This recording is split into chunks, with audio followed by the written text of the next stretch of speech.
जी अस्सलाम वालेकुम dear students.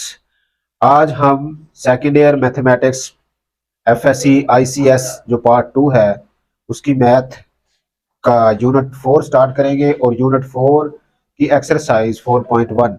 Unit 4 है हमारे पास एनालिटिकल ज्योमेट्री। अच्छा, ये एक्सरसाइज जो है ना, स्टार्ट करने से पहले चंद एक बातें मैं आपको बताऊंगा, वो आपने ध्यान से जो है ना सुननी है और उनको नोट करना है। जब वो बातें आप अच्छी तरह नोट कर लेंगे तो फिर एक्सरसाइज करना आपके लिए बिल्कुल इजी हो जाएगा। तो स्टेप बाय स्टेप हम इसको लेकर चलेंगे। और ये जो आपका चैप्टर 4 है, इसके अंदर जो पेपर की स्कीम है, अकॉर्डिंग टू पेपर की स्कीम के मुताबिक आपने इसमें से 4 जो हैं वो शॉर्ट क्वेश्चन होंगे जो 2-2 नंबर के होंगे, और 4 ही आपके एमसीक्यूज होंगे, और 2 लॉन्ग क्वेश्चन होंगे इस चैप्टर में से। तो पेपर के पॉइंट ऑफ व्यू से ये चैप्टर भी बहुत इंपॉर्टेंट है, क्योंकि इसमें से 10 नंबर का जो होगा वो लॉन्ग क्वेश्चन होगा। जो क्वेश्चन नंबर 6 होगा आपके पेपर में, क्वेश्चन नंबर 6 का बी पार्ट, उसके अंदर एक्सरसाइज 4.1 से 4.3 तक, और इसी तरह क्वेश्चन नंबर 8 का बी पार्ट 4.4 से 4.5 तक जो है वो शामिल होंगे। और चले जी, अब देखिए इस चैप्टर के अंदर जो है आपका एनालिटिकल ज्योमेट्री। एनालिटिकल ज्योमेट्री क्या होता है? एनालिटिकल ज्योमेट्री मींस के जब हम डायग्राम्स की पेमाइश करते हैं, उनकी मेजरमेंट करते हैं, तो वो हमारा एनालिटिकल ज्योमेट्री में आता है। वैसे भी जियो का मतलब होता है जमीन, और मीट्री का मतलब होता है पेमाइश, कि जमीन की पेमाइश, जो जमीन के अंदर हमारी डायग्राम्स एग्जिस्ट करती हैं, उन हवाले से डिस्टेंस फार्मूला हम डिस्कस करेंगे, मिड पॉइंट डिस्कस करेंगे, रेशो फार्मूला यहाँ पे डिस्कस करेंगे, कोऑर्डिनेट सिस्टम क्या होता है, एक्स एक्सिस क्या होते हैं, वाई एक्सिस क्या होते हैं। तो ये आपने सबसे पहले एक्सरसाइज स्टार्ट करने से पहले इन बातों को अच्छी तरह समझ लेना है। सबसे पहले हम कोऑर्डिनेट की बात कर लेते हैं कि कोऑर्डिनेट क्या होता है। अच्छा, ये हमारे पास एक लाइन होती है वर्टिकल, और बिल्कुल इसके हॉरिजॉन्टल लाइन होगी, और ये दोनों लाइंस आपस में क्या होगी? परपेंडिकुलर होगी, एक दूसरे के परपेंडिकुलर होंगी। इस लाइन को हम एक्स एक्सिस कहेंगे पॉजिटिव की तरफ, और ये वाली लाइन हमारी होगी एक्स एक्सिस माइनस। और ये जो इसके परपेंडिकुलर लाइन है, इसको हम पॉजिटिव वाई एक्सिस, और ये negative X axis, negative Y axis. अब इसको हम बोलते हैं प्लेन। अब ये हमारे पास होता है फर्स्ट क्वाड्रेंट, और इसको हम कहेंगे सेकंड क्वाड्रेंट, और ये वाला है हमारे पास थर्ड क्वाड्रेंट, और ये है हमारे पास फोर्थ क्वाड्रेंट। ये बातें आपने अच्छी तरह नोट करनी है। देखिए, अब एक्स एक्सिस जो होगा वो हमारा, ये जो परपेंडिकुलर लाइन है, इसकी राइट साइड पे, हाफ राइट साइड पे पॉजिटिव होगा। अब यहाँ पे जब एक्स पॉजिटिव होगा तो हम उसको यूं लिखेंगे कि x is greater than is 0, इस तरफ भी और इस तरफ भी एक्स आपका ग्रेटर देन 0 होगा। अच्छा जी, अब ये जो परपेंडिकुलर लाइन है, इसकी लेफ्ट साइड पे एक्स जो होगा वो नेगेटिव होगा, एक्स लेस देन 0, और इस तरफ भी हमारे पास एक्स ऑलवेज लेस देन 0। अब ये तो होगी है हमारे पास एक्स एक्सिस की रिस्पेक्ट से। अब हम देखते हैं कि वाई एक्सिस की रिस्पेक्ट से क्या वैल्यू होगी। अब ये जो हाफ अपर साइड है, ये हॉरिजॉन्टल लाइन की हाफ अपर साइड जो है, यहाँ पे वाई एक्सिस हमेशा पॉजिटिव होगा। तो वाई जो होगा वो greater than is equal to 0। Greater than 0 का मतलब यही है कि इसमें पॉजिटिव वैल्यू आएगी, और यहाँ पे भी हमारा वाई जो होगा वो ग्रेटर देन 0 होगा। अब इस हॉरिजॉन्टल लाइन के जो नीचे वाई एक्सिस, क्योंकि इधर अब वाई एक्सिस नेगेटिव होगा, तो यहाँ पे भी हमारे पास वाई जो होगा वो लेस देन 0 होगा, और इधर भी Y less than 0। Less than 0 का मतलब कि नेगेटिव होगा। जी देखिए, अब ये था हमारा फर्स्ट क्वाड्रेंट। फर्स्ट क्वाड्रेंट के अंदर एक्स और वाई दोनों पॉजिटिव हैं। फर्स्ट क्वाड्रेंट के अंदर हमारे पास दोनों वैल्यू क्या होगी? पॉजिटिव होगी। और इसी तरह सेकंड क्वाड्रेंट के अंदर एक्स जो है वो हमारा नेगेटिव है, और y जो है वो पॉजिटिव, x नेगेटिव और y पॉजिटिव। और थर्ड क्वाड्रेंट के अंदर बात कर लेते हैं। अब थर्ड क्वाड्रेंट के अंदर x जो होगा वो नेगेटिव, और y भी नेगेटिव होगा। और इसी तरह फोर्थ क्वाड्रेंट में x की वैल्यू क्योंकि पॉजिटिव है, तो ये हो जाएगी हमारे पास पॉजिटिव वैल्यू, और x की वैल्यू क्या है? नेगेटिव, तो ये हो जाएगा negative. First quadrant positive, second quadrant negative और पॉजिटिव, थर्ड क्वाड्रेंट में नेगेटिव दोनों वैल्यू होंगी और फोर्थ क्वाड्रेंट में एक्स की वैल्यू पॉजिटिव और वाई की माइनस नेगेटिव। अच्छा जी, इसको हम कहते हैं कोऑर्डिनेट सिस्टम। इसको हम 2D कहते हैं क्योंकि इसमें टू डायमेंशनल, इसको क्यों कहते हैं, क्योंकि इसमें हम एक्स और वाई की रिस्पेक्ट से डायमेंशन लेते हैं, इस वजह से हम इसको 2 डायमेंशन कहते हैं। अगर 3D वो जो होता है वो आपके सिलेबस में नहीं है। 3D के अंदर एक्स वाई और जेड 3 कोऑर्डिनेट लिए जाते हैं, तो यहाँ पे हम सिर्फ 2 ही कोऑर्डिनेट की बात करेंगे, एक्स और वाई की, इसलिए इसको 2D डायमेंशन भी कहेंगे या coordinate system, 2D coordinate system. चले जी, अब हम चलते हैं अपने पहले क्वेश्चन की तरफ। पहला क्वेश्चन जो है इस एक्सरसाइज का, उसमें लिखा हुआ है कि describe the location in a plane of the point. कोई भी पॉइंट है उसकी आपने लोकेशन बतानी है। ये जो पॉइंट दिए हुए होंगे इसकी आपने लोकेशन बतानी है। अब ये देखें, अब ये जब बात आप समझ लोगे अच्छी तरह तो फिर आपको लोकेशन बताने में कोई मसला नहीं रहेगा। अब देखिए x जो है वो ग्रेटर देन 0 है, इसका मतलब x जो है वो पॉजिटिव है, और x पॉजिटिव हमारा कहां पे है, फर्स्ट क्वाड्रेंट में और इधर फोर्थ क्वाड्रेंट में। फर्स्ट और फोर्थ क्वाड्रेंट जो है आपकी राइट साइड है, ये टोटल आपकी जो राइट साइड है इधर होगा, इसको हम कहेंगे राइट हाफ प्लेन। हाफ ये है और हाफ ये है, तो इसका आंसर क्या होगा, दी राइट हाफ प्लेन। अब ये x the right half plane के अंदर लाई कर रहा है। अच्छा जी, अब सेकंड पार्ट देखिए, सेकंड पार्ट के अंदर वो क्या कह रहा है कि x जो है वो ग्रेटर देन 0 है और y जो है वो लेस देन 0 है। अब x की वैल्यू पॉजिटिव है, x की वैल्यू इधर पॉजिटिव भी है इधर भी पॉजिटिव है, तो लेकिन साथ हमको y की वैल्यू भी दी हुई है, y जो है वो लेस देन 0 है, मतलब नेगेटिव है। तो ये हमारा किस में चला गया, फोर्थ क्वाड्रेंट में। तो ये वाला पॉइंट जो है लाइज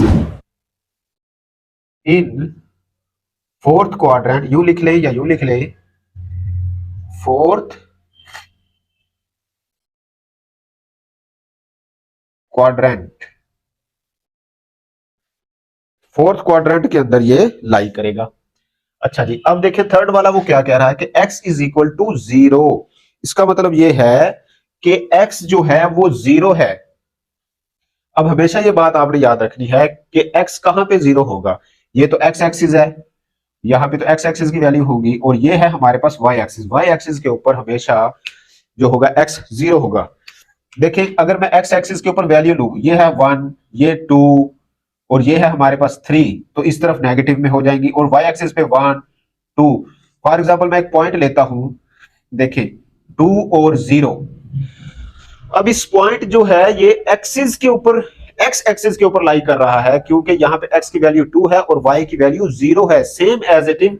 अगर हम यहाँ y एक्सिस पे पॉइंट लेंगे तो y एक्सिस पे x जो होगा वो 0 होगा और y की वैल्यू 2 होगी, और तो यहाँ पे पॉइंट क्या होगा, 2 0 और 2 होगा। तो इस बात को आपने ज़हन में रखते हुए, अब देखिए x 0 है, x कहां पे 0 होगा, y एक्सिस पे। हमेशा जो होगा x की वैल्यू y एक्सिस पे 0 होगी, तो हम कहेंगे कि इसका जो रिजल्ट होगा वो y एक्सिस होगा, लाइज ऑन y एक्सिस। और यही कंसेप्ट आपने फोर्थ के अंदर के y इज इक्वल टू 0। अब y जो होगा, अब देखिए x एक्सिस के ऊपर x की वैल्यू होगी और यहां पे जाहिर सी बात है y 0 होगा, तो यहां पे हम लिखेंगे लाइज ऑन x एक्सिस। तो ये वाला जहां पे y इज इक्वल टू 0 होगा तो वो x एक्सिस के ऊपर लाई करेगा। तो नेक्स्ट हमारे पास है x is less than 0 and y is equal to 0, यही क्वेश्चन जी। देखिए अब x जो है वो लेस देन 0 है, एक तो लेस देन 0 ये है सेकंड क्वाड्रेंट में, और एक हमारे पास ये थर्ड क्वाड्रेंट में 0 है, लेकिन साथ उन्होंने लिखा है कि जो y है वो ग्रेटर देन 0 और लेस देन 0 है। ये लेस देन ग्रेटर देन, हाँ जी, ग्रेटर देन की कंडीशन साथ दी हुई है। अब देखिए, अभी क्योंकि y को पॉजिटिव रखना है, y जो है वो 0 से बड़ा है, तो ये फोर्थ क्वाड्रेंट में तो होगा नहीं, क्यों नहीं सॉरी थर्ड क्वाड्रेंट में तो होगा नहीं, क्योंकि थर्ड में तो y जो है वो नेगेटिव है, हमने y को भी पॉजिटिव रखना है, तो y पॉजिटिव किस पे होगा, सेकंड क्वाड्रेंट में, और x नेगेटिव होगा वो भी सेकंड क्वाड्रेंट में। तो हम यहां पे लिखेंगे ये सेकंड क्वाड्रेंट में होगा, लाइज सेकंड क्वाड्रेंट के अंदर होगा और नेगेटिव साइड पे होगा, एंड नेगेटिव साइड। अब ये नेगेटिव साइड पे एक्स एक्सिस की, क्योंकि एक्स जो है वो हमारा नेगेटिव है। अब जो नेक्स्ट क्वेश्चन है कि x is equal to Y, इसका मतलब क्या है कि x इक्वल है y के, तो जो वैल्यू x की होगी वही वैल्यू y की होगी। तो इसका जो आंसर होगा कि ये points first and third quadrant के अंदर लाई करेगा। अब देखिए, अगर फॉर एग्जांपल मैं x को पॉजिटिव लेता हूं तो y भी पॉजिटिव होगा, तो फर्स्ट क्वाड्रेंट में रहेगा ये हमेशा, तभी ये इक्वल रहेंगे, क्योंकि इनके दरमियान इक्वेशन का साइन है। अगर y को नेगेटिव लेंगे तो x भी नेगेटिव होगा, जब दोनों नेगेटिव होंगे तो ये थर्ड क्वाड्रेंट में आ जाएगा। तो ये वाला आप लिखेंगे lies in first and third, first and third quadrant. ये फर्स्ट और थर्ड क्वाड्रेंट में लाई करेगा। अब देखिए जी, ये जो फोर्थ या 6 7 वाला है वो कह रहा है कि x माड और y माड आपस में इक्वल है। अब इसका जो आंसर, अब माड के अंदर x और y की वैल्यू नेगेटिव भी हो सकती है और पॉजिटिव भी हो सकती है। अगर हम इसको यूं लिख सकते हैं कि x की वैल्यू पॉजिटिव भी है और नेगेटिव भी है, और सेम इसी तरह y की वैल्यू पॉजिटिव भी है और नेगेटिव भी है। ठीक है, अगर हम दोनों को पॉजिटिव रखें, देखिए अगर दोनों को पॉजिटिव रखें तो ये फर्स्ट क्वाड्रेंट में होगा, अगर दोनों को नेगेटिव रखें तो ये थर्ड क्वाड्रेंट में होगा। अगर एक वैल्यू को नेगेटिव रखें और एक को पॉजिटिव, तो ये हमारे पास सेकंड क्वाड्रेंट में चला जाएगा, और अगर x को पॉजिटिव हो और माइनस वाई के इक्वल हो तो ये फोर्थ क्वाड्रेंट में होगा। तो आपने इसमें से कोई सा एक केस को डिस्कस करना है कि ये हमारे पास दोनों पॉजिटिव होंगे, तो इसका आंसर होगा लाइज इन, ये हमारे पास जो पॉइंट होंगे which are point first and third, अब ये lies in first and third quadrant having the both coordinate are equal. ठीक है, और अगर हम एक को पॉजिटिव लें और एक को नेगेटिव लें, या आर करना है, या ये लाई करेंगे, lie in second and fourth quadrant के अंदर ये लाई करेंगे, but opposite sign, but opposite sign. अब या जब वो सेकंड और फोर्थ क्वाड्रेंट में लाई करेंगे तो ये हमारे पास ऑपोजिट साइन में होंगे। 8 जो है हमारे पास, क्वेश्चन 8 जो इसका पार्ट है वो है कि x का mod greater than is equal to 3।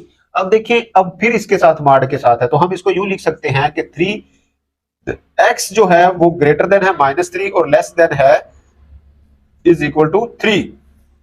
तो ये वैल्यू, अब सिर्फ इसके अंदर x की वैल्यू है, x की वैल्यू जो होगी वो सिर्फ और सिर्फ, अगर हम यहाँ पे कोऑर्डिनेट बनाएं तो वो x एक्सिस के ऊपर होगी, ये +3 और ये -3, तो ये लाई करेगा। तो इसका आंसर होगा ये x mod is greater than is equal to 0। यहां पे आपने इसका लिखना है lies on x axis and x is greater than -3 and, अच्छा इक्वल की साइन भी है जी, equal, greater than is equal to, greater than is equal to -3 and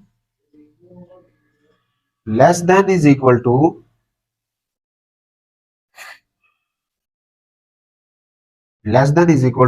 +3। जी ये है हमारे पास इसका आंसर। और जो नेक्स्ट है हमारे पास कि x इज ग्रेटर देन 2 और y इज इक्वल टू 2। 9 जो पार्ट है x greater than is equal to 2 and y is equal to 2। ये सिर्फ ग्रेटर देन है। अब देखिए x जो है वो पॉजिटिव है, x की वैल्यू किस में है, ये 2 है, तो ये फर्स्ट क्वाड्रेंट में x जो होता है वो पॉजिटिव होता है। अब देखिए यहां पे इसका आंसर होगा lies in first quadrant and y ordinate, क्योंकि y के ऊपर यहां पे वैल्यू फिक्स है और एंड यहां पे y इज इक्वल टू 2 है, तो ये होगा with ordinate 2, with ordinate 2 and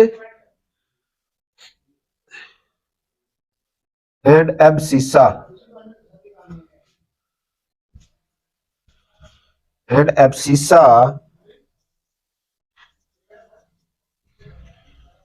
greater than 2।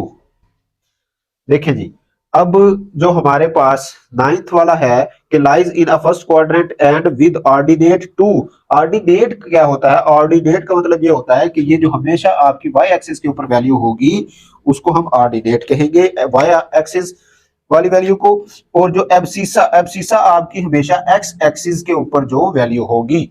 अब देखिए एब्सिसा का मतलब ये है कि x एक्सिस की वैल्यू 2 से ग्रेटर देन है, 2 से आगे जा रही है x एक्सिस पे, तो एब्सिसा आप x एक्सिस के लिए इस्तेमाल करते हैं और ऑर्डिनेट को y एक्सिस के लिए इस्तेमाल करते हैं। क्वेश्चन नंबर 10 कि x एंड y हैविंग, ये अपोजिट साइन ही है ना? हाँ जी, अपोजिट साइन। तो अपोजिट साइन का मतलब ये हम पहले ही डिस्कस कर चुके हैं, जो क्वेश्चन नंबर आपका 7 था, कि जब अपोजिट साइन होंगे, एक वैल्यू हमारे पास नेगेटिव होगी और एक पॉजिटिव होगी। देखिए यहाँ पे तो दोनों पॉजिटिव होते हैं हमारे पास, और फर्स्ट में और सेकंड में, हम थर्ड में हमारे पास दोनों नेगेटिव एक्स और वाई होते हैं। और अपोजिट साइन या तो सेकंड क्वाड्रेंट में होता है या फिर फोर्थ क्वाड्रेंट में होता है। अब इसका आंसर जो होगा वो आपके पास ये होगा, lies in second and fourth quadrant. तो ये है जी इसका आंसर। अब डियर स्टूडेंट, उम्मीद करता हूं कि आपको इसकी अच्छी तरह समझ आई होगी। अब ये क्वेश्चन नंबर 2 को डिस्कस करने से पहले आपको डिस्टेंस फार्मूला और मिड पॉइंट फार्मूले का पता होना चाहिए। यह है हमारे पास कोऑर्डिनेट सिस्टम, यह है हमारे पास एक्स एक्सिस और यह है हमारे पास वाई एक्सिस। यहाँ पे एक्स माइनस, यहाँ पे एक्स पॉजिटिव और यहाँ पे वाई माइनस। देखिए जी, अब डिस्टेंस फार्मूला, अब मैं सपोज कर लेता हूं कि यहां पे हमारे पास एक पॉइंट है P, इसको मैं कह देता हूं x2 और y2। ये एक पॉइंट है कि x की वैल्यू 2 के ऊपर, y की वैल्यू 2 के ऊपर एक पॉइंट है।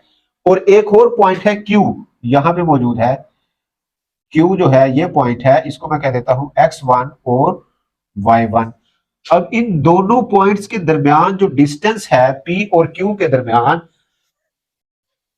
उसको हमने फाइंड करना है। देखिए पहले आपको तो डिस्टेंस फार्मूला,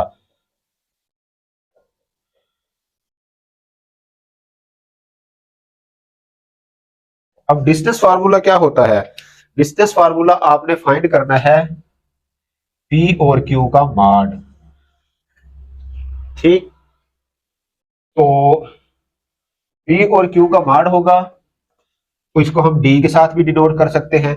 अब देखिए Q की वैल्यू में से आप P को माइनस करेंगे, जो सेकंड में होती है उसको फर्स्ट में रखते हैं, तो ये हो जाएगा आपके पास x माइनस x2 का square plus y1 minus y2 का स्क्वायर और ऊपर हो जाएगा स्क्वायर रूट। ये हमारे पास क्या है? डिस्टेंस फार्मूला है।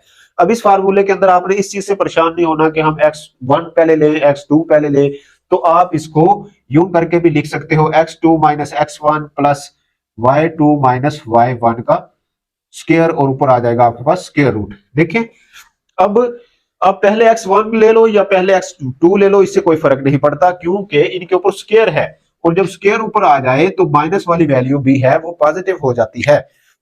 आगे है हमारे पास मिड पॉइंट। अब देखिए यहाँ पे P और Q के दरमियान में एक मैं पॉइंट ले लेता हूं R। अब वो कहता है कि जो दो पॉइंट्स को मिलाने वाली लाइन है इनके दरमियान, क्वेश्चन के अंदर यही स्टेटमेंट है, mid point of the line segment joining the two points. अब ये जो लाइन P और Q को मिला रही है इसका मिड पॉइंट का फार्मूला वो होगा, मिड पॉइंट फार्मूला जो होगा, आप इसको देखें, x1 plus x2 divided by 2, और यहां पे आपके पास हो जाएगा y1 plus y2 divided by 2। अब ये मिड पॉइंट का फार्मूला है, क्योंकि ये डिस्टेंस नहीं है, ये पॉइंट है, और पॉइंट हमेशा उसकी लोकेशन के साथ उसको बताया जाता है। तो इसकी लोकेशन फर्स्ट एक्सिस पे यहाँ पे इसकी वैल्यू होगी और वाई एक्सिस पे इसकी वैल्यू ये होगी। तो मिड पॉइंट का फार्मूला, तो ये जल्दी से आप ये दोनों फार्मूले नोट कर ले। और इसका क्वेश्चन नंबर 2 का जो फर्स्ट पार्ट है उसको हम यहां पे डिस्कस कर लेते हैं। अब यहां पे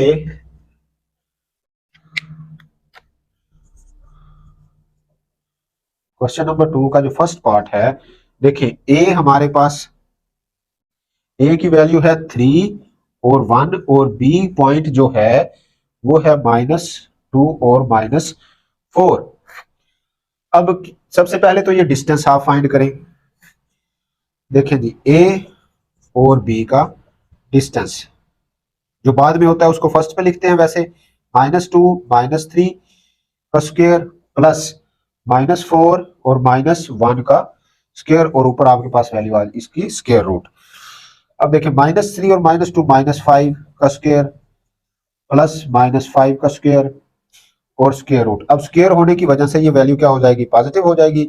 तो ये हो जाएगा 25 प्लस 25 का स्क्वायर, तो ये हो जाएगा आपके पास 50 स्क्वायर रूट। ये है आपके पास इसका डिस्टेंस। अब आप इसको मजीद अगर सिंप्लीफाई करना चाहें तो हम यूं भी लिख सकते हैं, 50 को 25 लिख सकते हैं, तो स्क्वायर रूट, क्योंकि 2 जो है वो आपका परफेक्ट स्क्वायर नहीं बनता, और 25 जो है उसको हम परफेक्ट स्क्वायर में लिख सकते हैं, और 5 का जो परफेक्ट स्क्वायर होगा वो 25 होगा, तो इसका 25 का स्क्वायर रूट 5, तो ये स्क्वायर रूट से बाहर आ जाएगा, और 2 को हम as it is square root के अंदर ही लिखेंगे।